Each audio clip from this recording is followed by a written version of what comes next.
Mom, Dad, there's no way that I can express to you what I'm feeling right now. My heart is full to bursting, except to say, I'm the king of the world!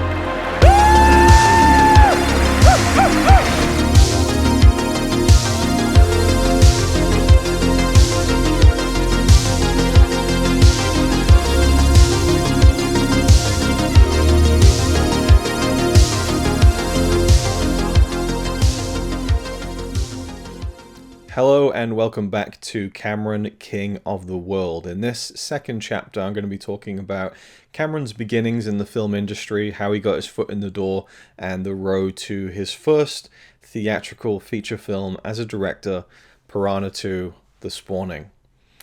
Yeah, and then in the next video we'll talk about that film. But let's keep Piranha 2 literally on the shelf for the moment because that's a film. That is certainly a film that happened, and we're going to get into, probably in the next video as well, talking about how much I really consider that to be his first film, and whether or not he thinks the same as well.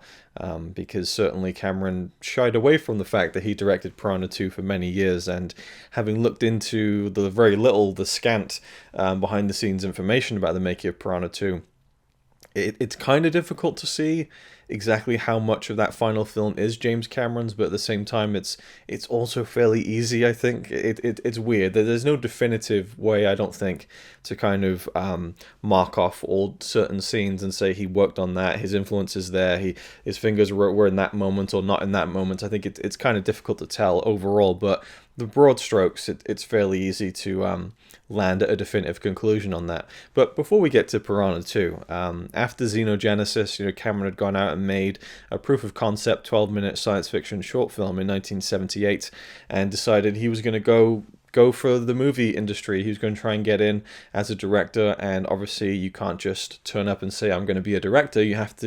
There's a lot of steps you have to take, and many people have to take many more steps than other people, and there's all sorts of different circumstances, whether it's nepotism that gets you right to the top of the pack straight away, or whether it's a script that you've written that is just incredible and everyone wants to make it, and you refuse to have it made unless you're the director. I mean, Sylvester Stallone famously wrote Rocky and said that he would rather throw the script in the mud and let the worms play Rocky than have James Caan play the character. He'd written that film for himself and refused to have it made unless he was cast in the lead role, and that certainly turned out well for his career, I would say. That's a pretty iconic film and iconic performance. So with Cameron, he didn't really have the leverage when he first started out in the film industry to do anything like that. He just needed to start grafting and just getting experience and work under his belt. So that's what he did. He turned up at the Lumberyard at New World Pictures, which was a production company run by Roger Corman,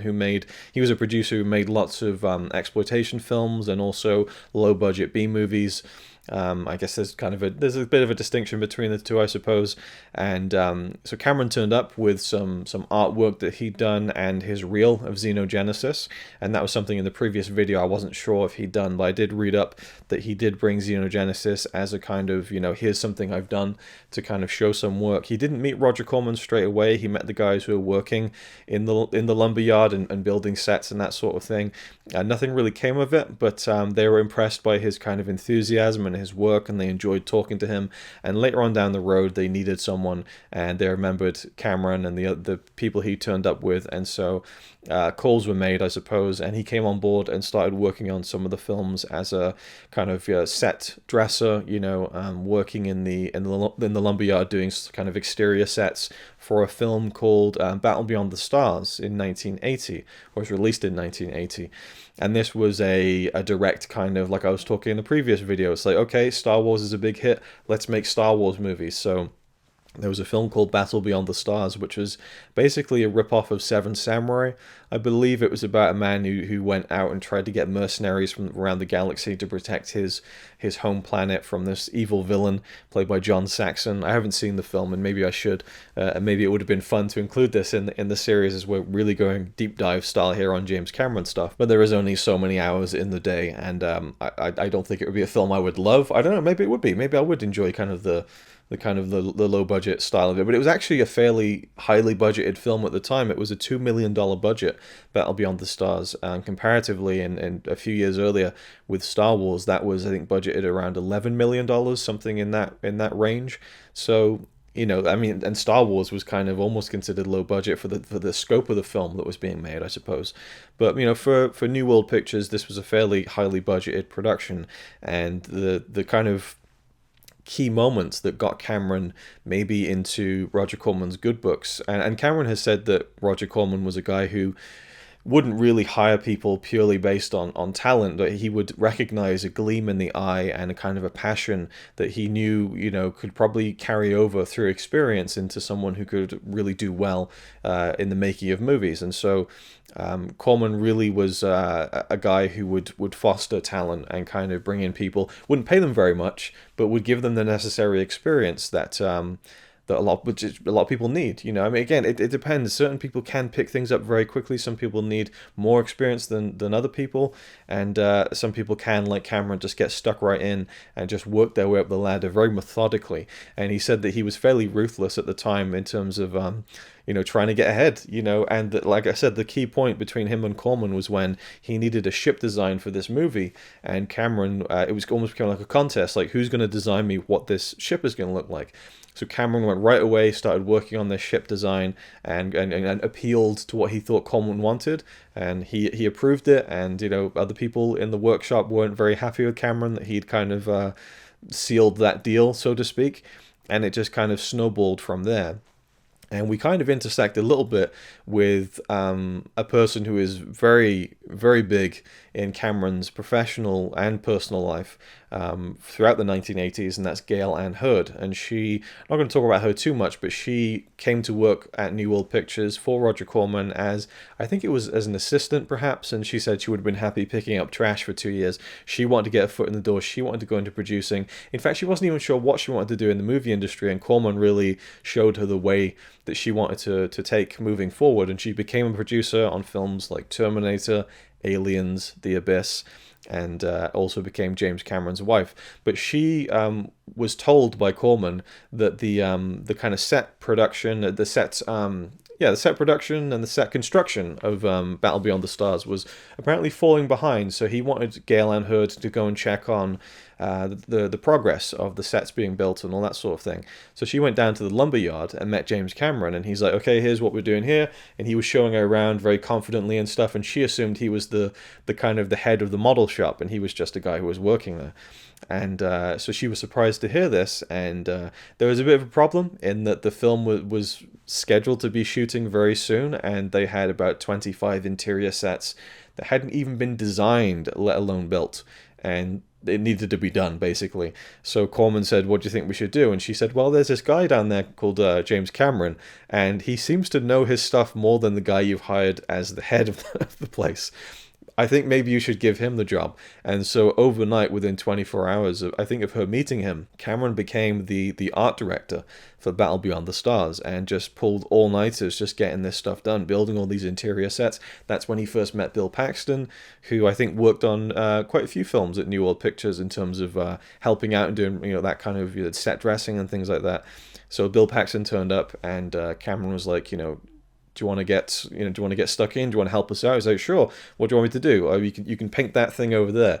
And Bill Paxton was like, what, right now? I was like, yeah, just get a brush, just start painting. They just ran right in with that relationship that obviously carried them over with Bill Paxton appearing in many of James Cameron's films and one of his documentaries in the 2000s. So they became good friends, obviously, and that started with literally just running right in with, staying until 3, 4 o'clock in the morning, painting sets, building sets, just really right down to the wire, getting the film finished and done.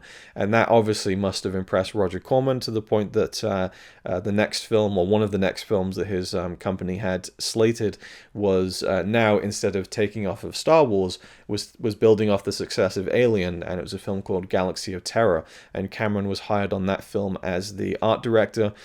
He also did some second unit directing as well, and also worked on the special effects. So he very quickly started gaining new jobs and multiple jobs while making films at New World Pictures.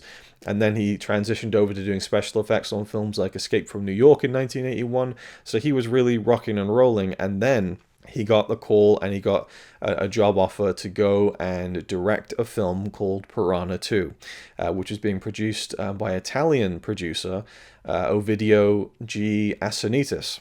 It's weird that name Ovidio just makes me think of the word video. But Ovidio Assanitis, he had hired someone to direct this film, Piranha II, I think called Miller Drake, I think. And it wasn't working out, so he fired him. And so I don't know where the dots connect in terms of how Cameron got involved in that, but it was an Italian production. I believe Assanitis had a deal with a subsect of Warner Brothers. I think I read something to that effect. But they wanted an English director or an English speaking director to be credited in the film. They didn't want it to be directed by Ovidio G. Assanitis. So he needed a kind of an American, director, in Cameron's case Canadian, to direct the film. And Cameron suspects that the process was he would hire American directors and then fire them and then kind of take things over himself. It was like a weird power play, but also the politics, I suppose, of this clause. I don't know if it was contracted or not, but it was certainly a provision in making this film and I guess financing the film that they needed an American director. So Cameron was promised that it would be an English-speaking crew. It wasn't.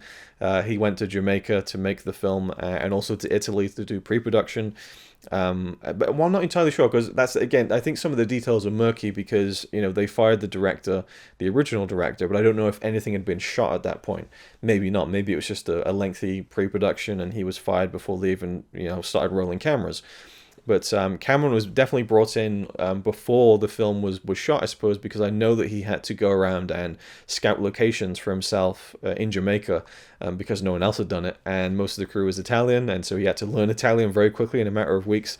And making the film was it just wasn't the fun experience you might imagine making a first movie was, because I think he did some rewriting on the script. He's not credited as the writer, but he used a pseudonym as credited as the writer.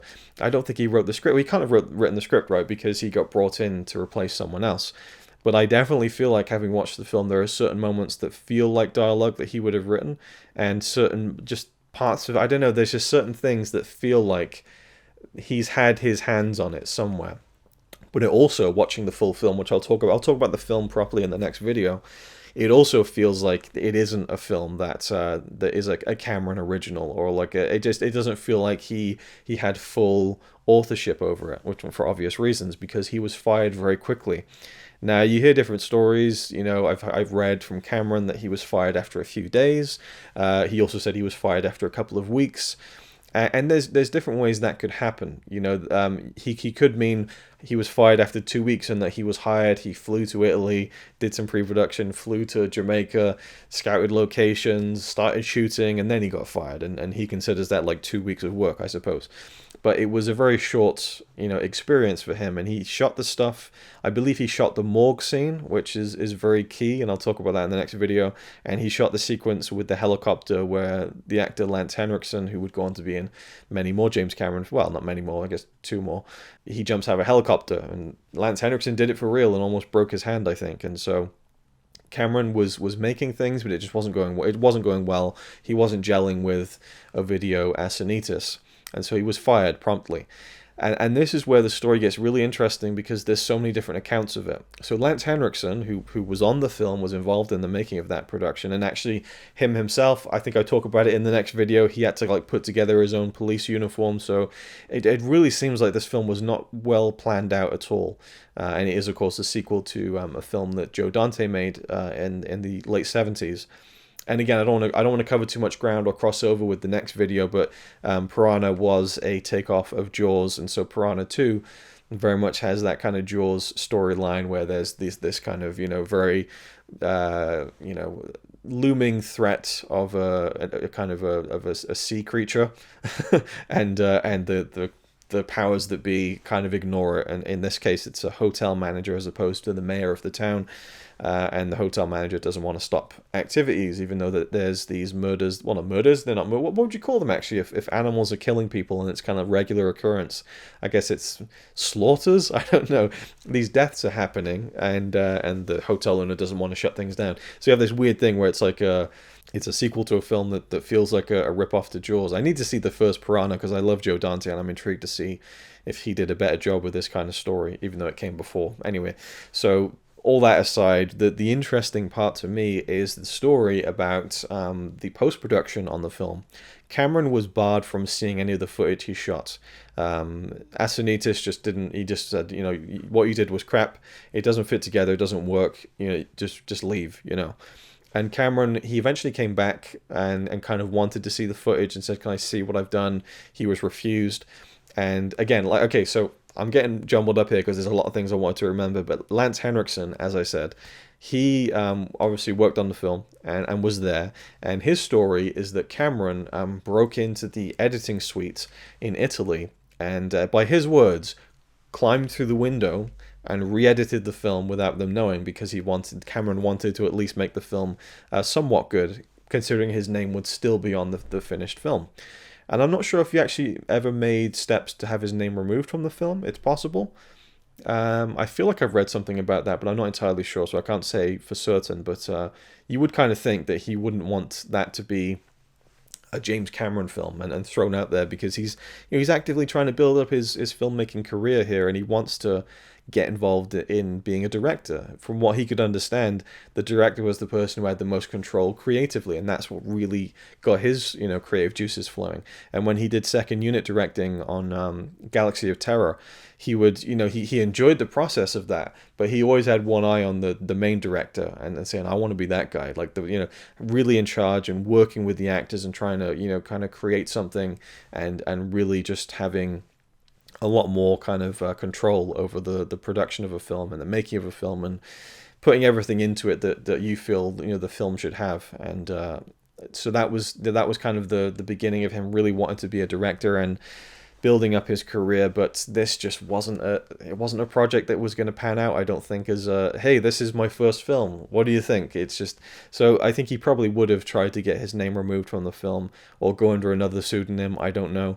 And it wasn't a very successful film either. So it was, it was kind of an unfortunate first step for Cameron. But as I'll no doubt say in a future video, it really isn't a true James Cameron film. Not even in the sense of like, well, it doesn't feel like the Terminator.